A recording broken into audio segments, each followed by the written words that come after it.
আসসালামু আলাইকুম প্রিয় শিক্ষার্থী, আজকে আমরা টেবিলের বর্ডার নিয়ে একটু কাজ করব। যে বর্ডার না থাকলে কি হবে, বর্ডার একের কাছে 2 দিলে কি হবে, 3 দিলে কি হবে, আবার একবারে খালি রাখতে কি করতে হবে, সেইগুলো নিয়ে আমরা আলোচনা করব। তাহলে চলো আমরা একটু শিখে নেই।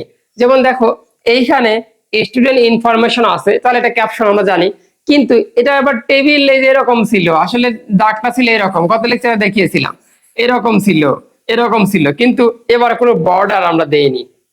তাহলে এখন কথা হলো ভাই, যদি বর্ডার না থাকে তাহলে আমরা বর্ডার লাইনটা লিখবো না, এটা তো কাজ নাকি?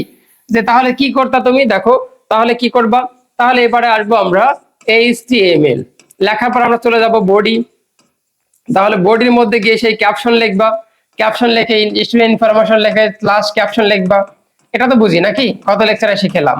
এখন তারপরে কি লিখছিলাম আমরা, টেবিল বর্ডার। এই টেবিল বর্ডার, এই টেবিল বর্ডার লিখে তুমি বললে যে ভাই টেবিল বর্ডার লিখে আমরা 1 দিছিলাম, এই 1 দেওয়ার কারণে এরকম একটা খাঁচা হয়ে গেছিল, রাইট? খাঁচা হয়ে গেছিল। কিন্তু আমি যদি এখন টেবিল বর্ডার না দেই তাহলে মনে হয় আনসার শেষ, আসলে তা না।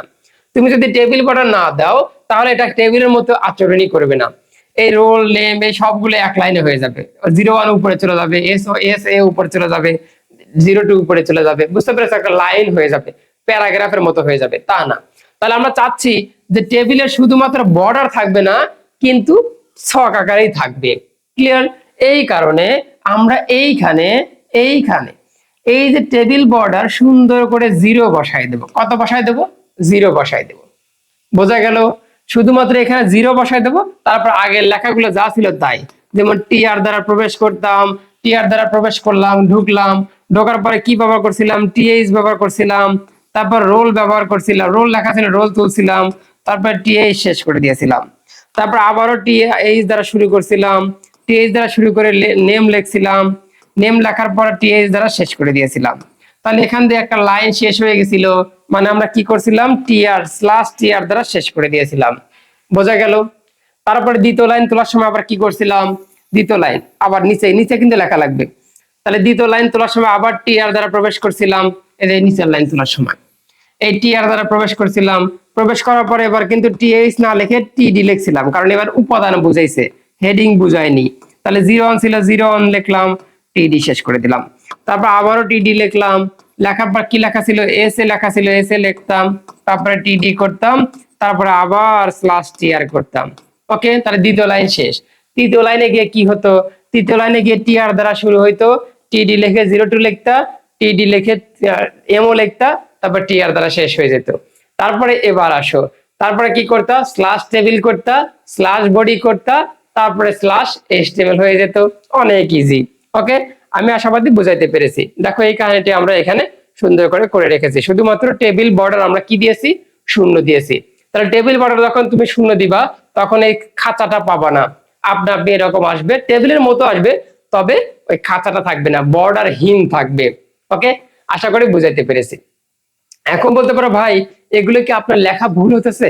আমার লেখায় ভুল হওয়ার সম্ভাবনা একবারে 0% বলা যায়, কারণ এগুলো আমি টাইপ করে চেকিং করে এই রেজাল্ট এনেছি, ল্যাপটপে টাইপ করে চেকিং করে এই রেজাল্টটা এনেছি। বুঝতে পেরেছো?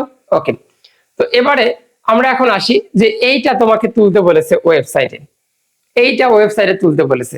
এবারে দেখো এইটা ওয়েবসাইটে তুলতে বলেছে, একটু আগে আমরা এরকমটাই তুলছিলাম যে রোল নেম সব তো সেম, তুমি চোখে দেখতে পাচ্ছ না যে ভাই আসলে এটাতে কোনো পরিবর্তনই তো নাই। দেখো একটা পরিবর্তন আছে, সেটা হলো এই যে যেটা লিখতেছি সেটাতে এই বর্ডারটা একটু মোটা করা আছে। আগের লেকচারে দেখবা যে এই বর্ডারটা একটা এরকম একবারে সিম্পল দাগ দেওয়া ছিল, কিন্তু এখন এই দাগটা হয়ে গেছে একটু মোটা। বোঝা গেল? এখন আমরা যেটা ব্যবহার করব, একটু আগে খাঁচা না থাকার কারণে তুমি ব্যবহার করলা হলো বর্ডার, টেবিল বর্ডার 0, আর আগের বার খাঁচা থাকার কারণে লিখছিলা টেবিল বর্ডার 1। এবার যেহেতু একটু মোটা বেশি মনে হইতেছে, তাহলে টেবিল বর্ডারের জায়গায় শুধুমাত্র টেবিল বর্ডার ছিল না, কি ছিল, এই এরকম টেবিল, আগের লেখাগুলো সব সেম কিন্তু টেবিল বর্ডার, এই টেবিল বর্ডারের এইখানে গিয়ে 2 লাগাই দিবা, 2 লাগাই দিবা। এখন কথা হলো ভাই আমি তো পরীক্ষা হলে বুঝতে পারবো না যেটা চিকন নাকি মোটা, এই জন্য তুমি যে কাজ করবা সেই কাজে সবসময় 1 লিখে দিবা। ওকে, আশাবাদী বুঝাইতে পেরেছি। ওকে, এবারে আমরা দেখলাম এখানে 2 ব্যবহার করেছি আর কি। এবারে আসো, যে আমি তোমাদের একটা এটা মনে করো হোমওয়ার্ক, তুমি ভিডিওটা পজ করে এইটা করবা। এখন দেখো এইখানে এমন একটা টেবিল দিয়েছি যেখানে টেবিল বর্ডার একই আছে, ওটা প্যারা নাই, এবং ক্যাপশন নাই, কিন্তু ক্যাপশন নাই তাহলে ক্যাপশন লিখবা না। এবারে দেখো এই টেবিলটাতে কোনো ধরনের হেডিং নাই, যে এখানে রোল নেম এটা লেখা নাই, তাহলে এই টেবিলটার সমস্ত কিছুই কিন্তু টিডি দ্বারা হবে, টিএইচ হবে না। কেন হবে না টিএইচ?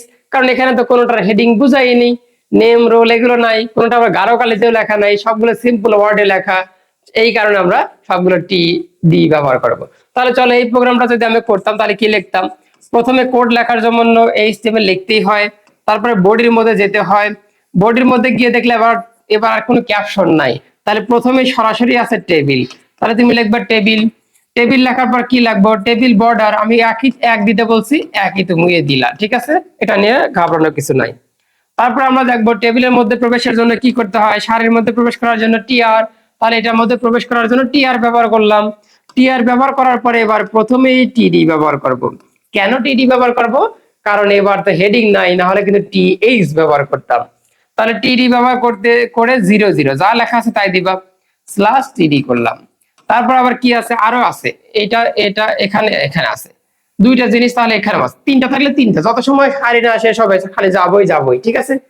তো এবারে আসো এখানে টিডি, টিডি লেখার পরে এবার কত আছে, এন এ লেখার পর এটা টিডি শেষ, দুইটা জিনিসে ছিল, তাহলে দুইটা লাইন শেষ হয়ে গেছে, তাহলে এবার শেষ হবে টিআর, শেষ হয়ে যাবে।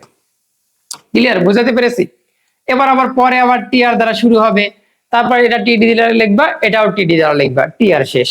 আবার তৃতীয় টিআর দ্বারা শুরু হবে, টিডি দ্বারা লিখবা, টিডি দ্বারা লিখবা, শেষ।